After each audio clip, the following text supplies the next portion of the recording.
Assalamualaikum warahmatullahi wabarakatuh. Perkenalkan, nama saya Adrian, dosen program studi Magister Ilmu Hukum Universitas Hang Tuah, Surabaya, mengajar mata kuliah penegakan hukum korporasi. Metode dalam pembelajaran dalam mata kuliah ini adalah DIA,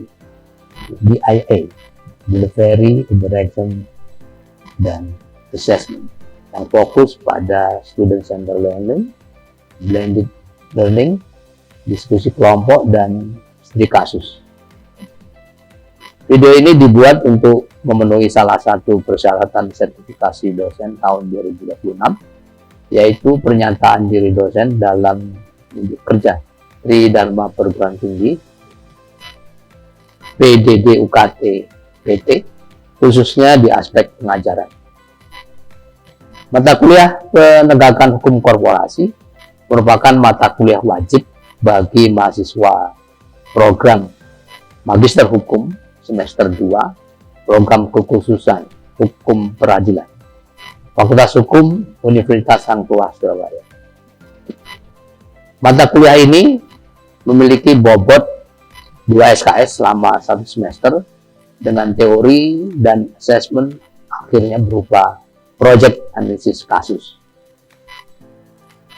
Bahasa pengantar yang digunakan adalah bahasa Indonesia dengan dipandu istilah-istilah dalam bahasa asing, khususnya Belanda dan Inggris, agar mahasiswa lebih mudah untuk memahami dan mudah mengikuti perkembangan.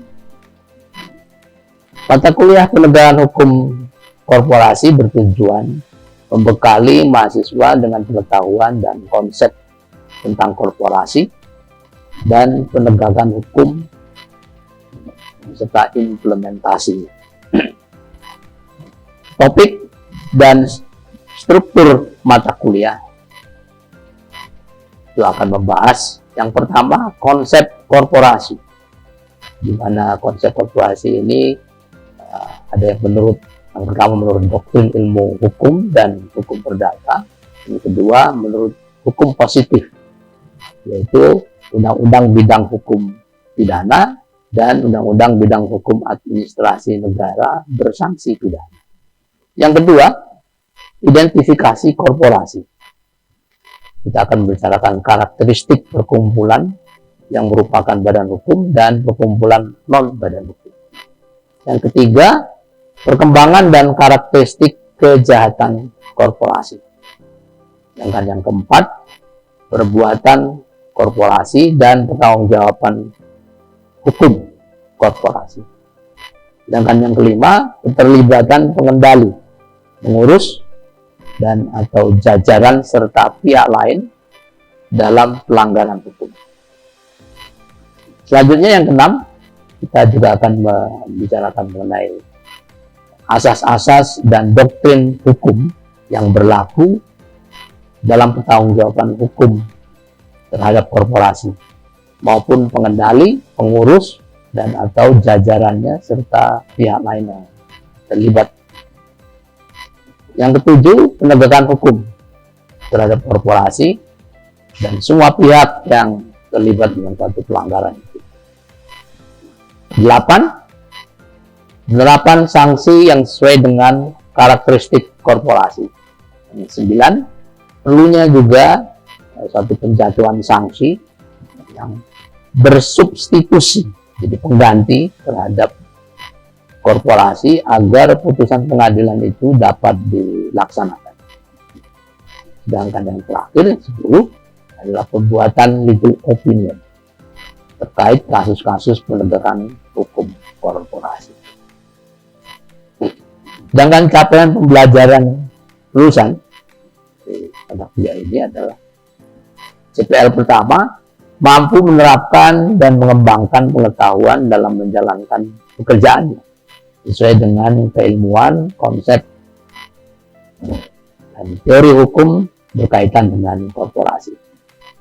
CPL yang kedua, mampu menerapkan pemikiran logis, kritis, sistematis, dan inovatif, khususnya dalam konteks pelaksanaan dan penegakan hukum.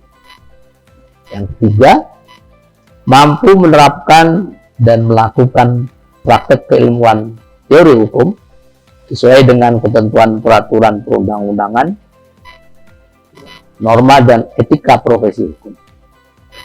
Yang keempat, terakhir, mampu menguasai konsep dan penerapan ilmu hukum secara tepat dan benar.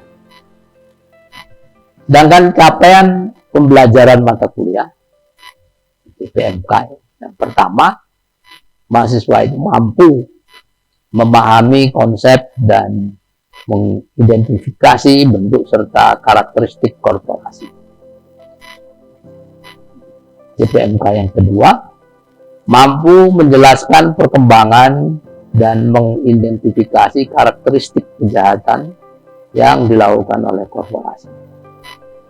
CPMK yang ketiga, mampu menjelaskan prinsip perbuatan korporasi dan pertanggungjawaban hukum berkaitan dengan perbuatan korporasi, serta keterlibatan pengendali, pengurus, dan atau jajaran serta pihak lain dalam bentuk pelanggaran hukum. Yang keempat, mampu menjelaskan asas-asas dan doktrin hukum yang berlaku dalam pertanggungjawaban hukum terhadap korporasi maupun pengendali, pengurus, dan atau jajarannya serta pihak lain yang terlibat dalam suatu pelanggaran hukum.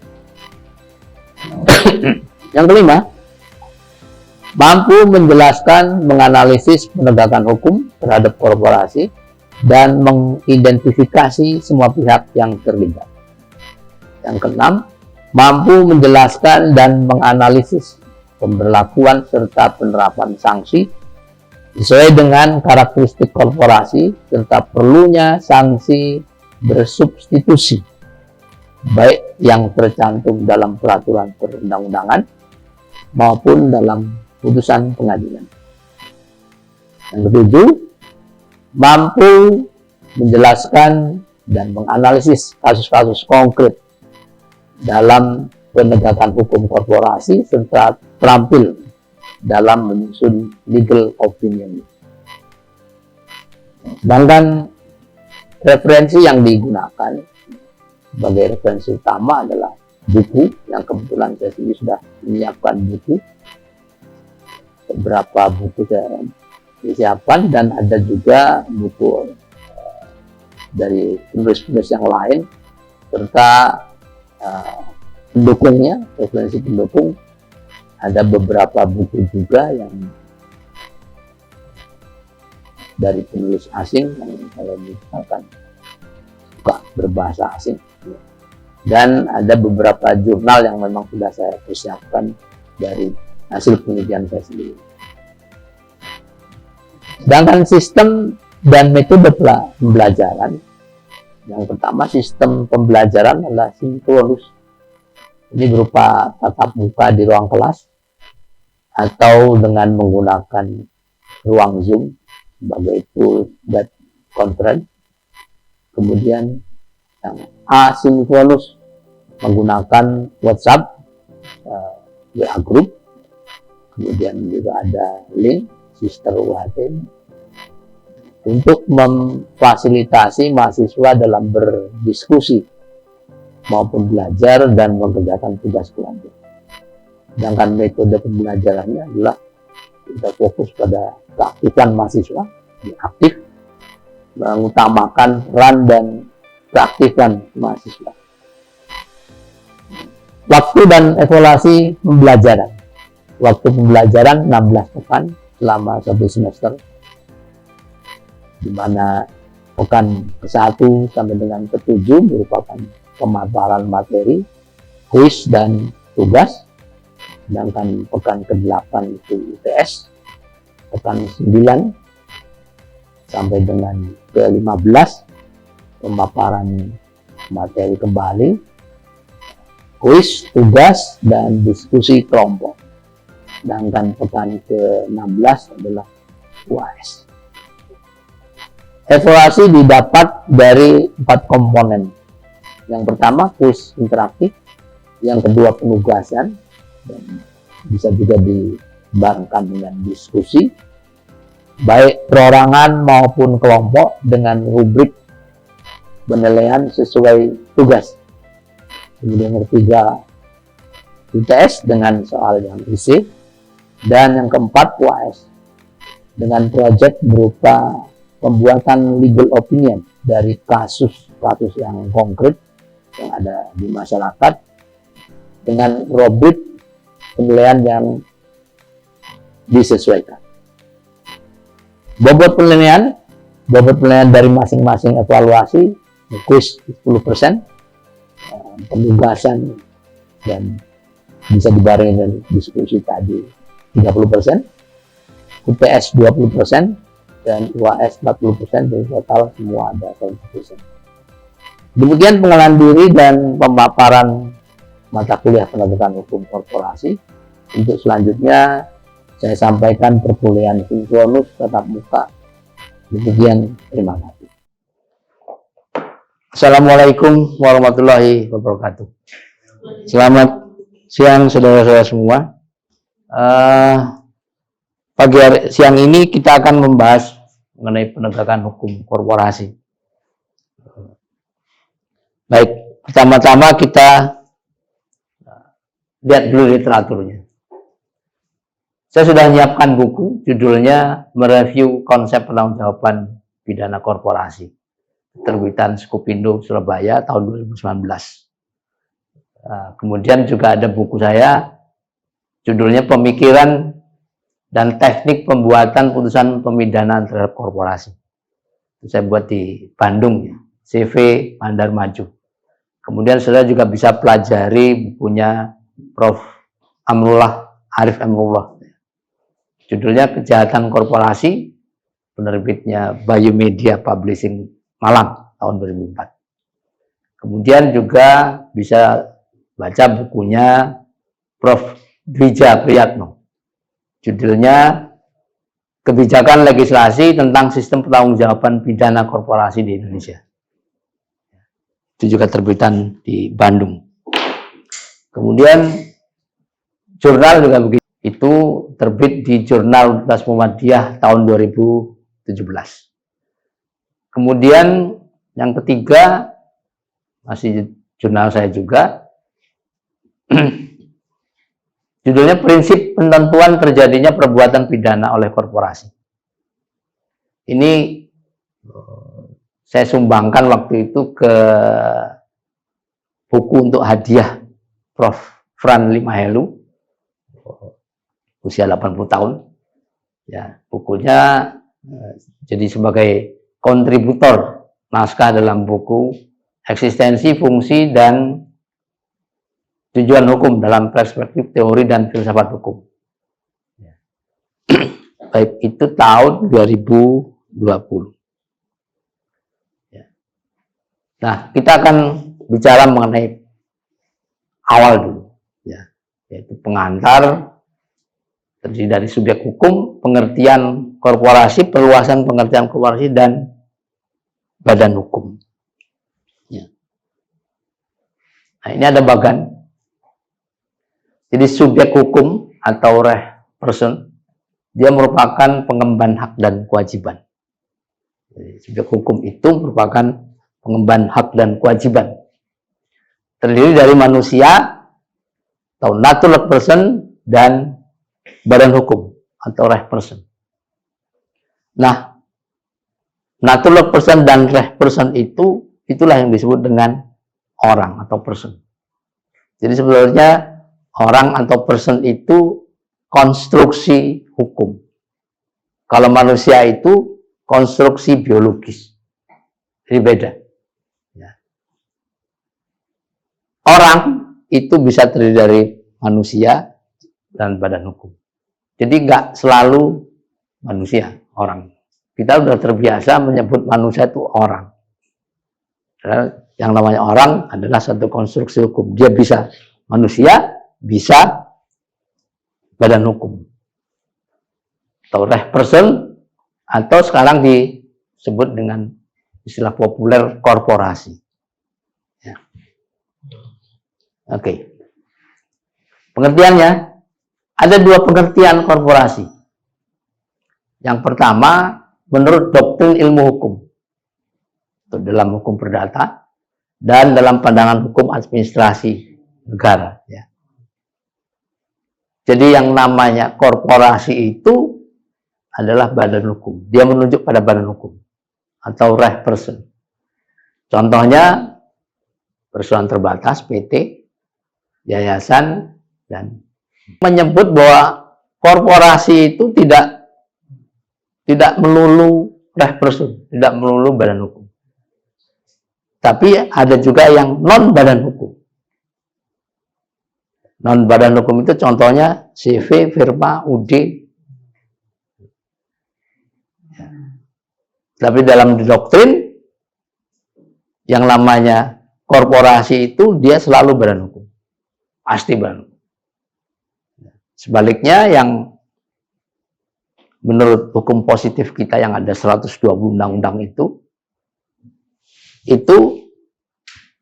bisa badan hukum, bisa juga yang non badan hukum. Jadi ada perbedaan pengertian. Satu menurut doktrin, yang namanya korporasi itu pasti badan hukum, dan menurut hukum positif kita yang jumlahnya 120 undang-undang itu, ya, bisa badan hukum, bisa juga non badan hukum. Nah, kenapa kita perlu ini? Karena masing-masing punya tanggung jawab yang berbeda, punya konsekuensi hukum yang berbeda. Pengertian korporasi merupakan terminologi yang berkaitan erat dengan istilah badan hukum atau reh person. Dan badan hukum itu sendiri merupakan terminologi yang erat kaitannya dengan bidang hukum perdata. Jadi memang awalnya mengenai badan hukum memang domain hukum perdata. Lalu kemudian dari domain hukum perdata itu juga di take over juga, ya, diambil, diadopsi masuk ke dalam lingkup hukum pidana. Ya. Nah, cuma sayangnya ketika kita memberikan suatu pengertian di dalam hukum pidana inilah yang kemudian, atau hukum administrasi bersanksi pidana, itu kemudian muncul bahwa korporasi itu bukan cuma yang berbadan hukum, tetapi yang non badan hukum juga masuk ke situ. Jadi apa namanya, beda gitu, konsepnya jadi berbeda antara ya, doktrin ilmu hukum dengan ada 120 undang-undang itu. Oke. Jadi ini tadi menurut Prof. Dwija, badan hukum itu terminologi dalam hukum perdata. Dia erat kaitannya dengan korporasi. Jadi badan hukum itu sebenarnya korporasi itu, ya, awalnya adalah berasal dari hukum perdata. Ini pendapat Sultan Adil Maliku, ya, Sultan Maliku Adil. Secara etimologis kata korporasi atau korporasi bacanya bahasa Belanda, atau dalam bahasa Inggrisnya corporation, dalam bahasa Jermannya juga corporation, berasal dari kata corporatio, dalam bahasa Latinnya tio. Maka corporation yang sio itu tadi itu, ya, sebagai kata benda atau substansinya di situ berasal dari kata kerja korporer yang banyak dipakai orang pada abad pertengahan atau sudah itu. Bukan cuma ngerusak karena model tambangnya dikeruk, yang tadinya gunung bisa menjadi danau. Tapi kemudian ya, dia ternyata juga nyimpen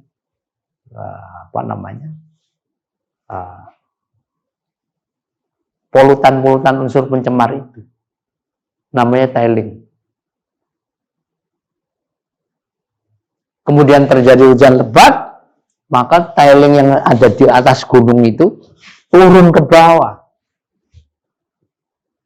Turun ke bawah itu ya kita lihat, kalau terjadi banjir bandang, maka banjir bandang itu juga bermuatan unsur pencemar tadi. Semua diangkut. Kita lihat itu peristiwa Sumatera ini, banjir bandang Sumatera. Bukan cuma kayu sebenarnya, karena di sana juga ternyata ada industri juga di atas itu, ya, bersebelahan dengan Danau Toba. Jadi bukan cuma kayu-kayu yang illegal logging aja yang dibawa, tapi juga tiling tempat penampungan limbah itu ke bawah. Alamnya rusak dan tercemar. Siapa itu? Korporasi. Ya nggak boleh begitu. Karena itu akan merusak lingkungan. Akan merusak ekosistem hewan-hewan yang ada di situ. Flora fauna yang ada di situ. Akan merusak habitat mereka. Dengan cara dibakar. Semestinya mereka ya harus kerahkan itu dozer. Dia perhitungkan dari lahan saya PT XYZ itu yang punya lahan 300.000 hektar, ya, berapa dozer yang harus dikerahkan? Satu dozer itu katakan 1 atau 2 operator. Berapa solar yang diperlukan untuk mengerahkan tadi? Berapa biaya mendatangkan dozer tadi dari gudangnya dozer itu? Ya, yang ada di Bekasi atau di Jakarta atau di mana? Diangkut ke daerah tempat usahanya itu. Ya, tambang ya di atas gunung sana. Di pulau mana? Kalimantan, Irian sana. Papua. Jadi total biaya land clearing saja sekian miliar. Wah, mahalan misalnya. Kita suruh aja tukang becak. Yang lagi tidur bangun cak. Kasih uang. 10 juta. Kamu bakar. Tukang becak dikasih 10 juta, ya, seneng. Bakar.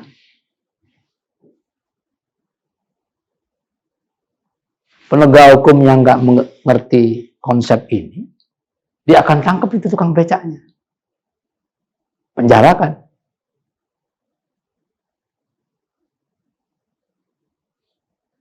Apakah persoalannya selesai? Enggak. Kenapa enggak selesai? Karena sumber persoalannya itu bukan di tukang becak itu. Di korporasi ini. Jadi mempidanakan tukang becak itu tidak menghentikan kejahatan dilakukan.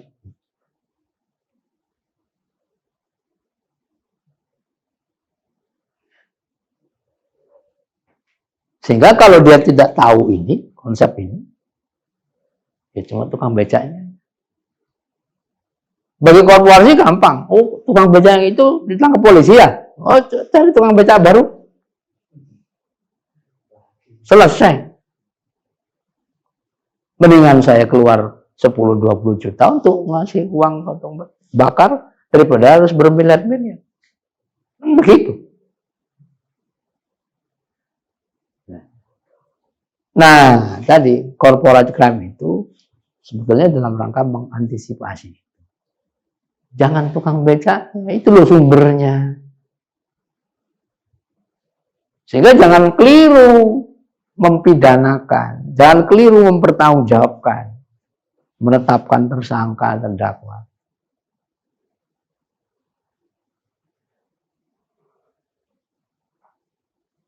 Kan menyedihkan. Ya.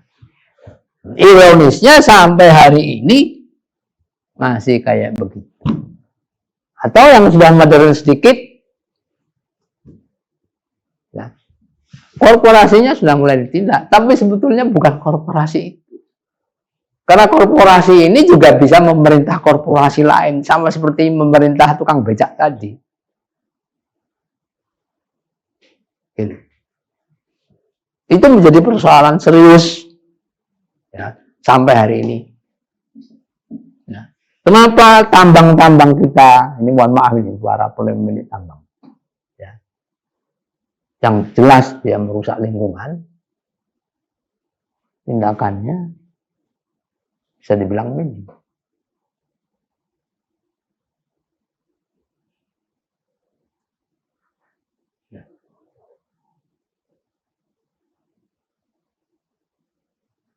Waktu zaman kecil saya itu kalau melihat Kalimantan itu full tutupannya betul hutan. Sekarang habis itu. Nah, mau beralih ke Papua.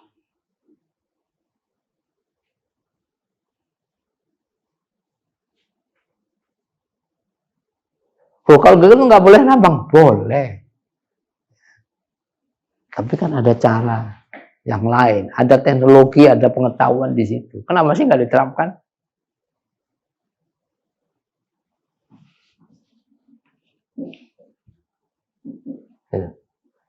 Itulah gunanya kita mempelajari corporate crime. Sehingga perlu dilakukan penegakan hukum terhadap korporasi. Ya, terutama kaitannya dengan tadi pidana tadi. Sebab kalau pidana itu rumusnya mudah. Karena pidana itu kan suatu perbuatan melawan hukum. Dalam konteks wet director. Ya. Apakah itu diatur dalam hukum pidana maupun dalam hukum administrasi bersanksi pidana. Larinya ke perdata itu gampang. Karena sama-sama perbuatan melawan hukum. Larinya ke administrasi itu juga gampang. Karena juga perbuatan melawan hukum di lingkup administrasi. Pasti ada peraturan yang dilanggar secara administratif. Ada perizinan yang dilanggar. Karena dalam izin itu ada ketentuan-ketentuan yang harus ditaati, harus dipenuhi.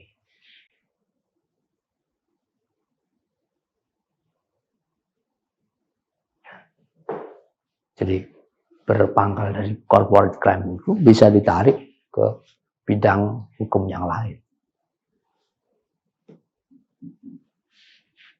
Ya, sampai di situ ada yang mau ditanyakan?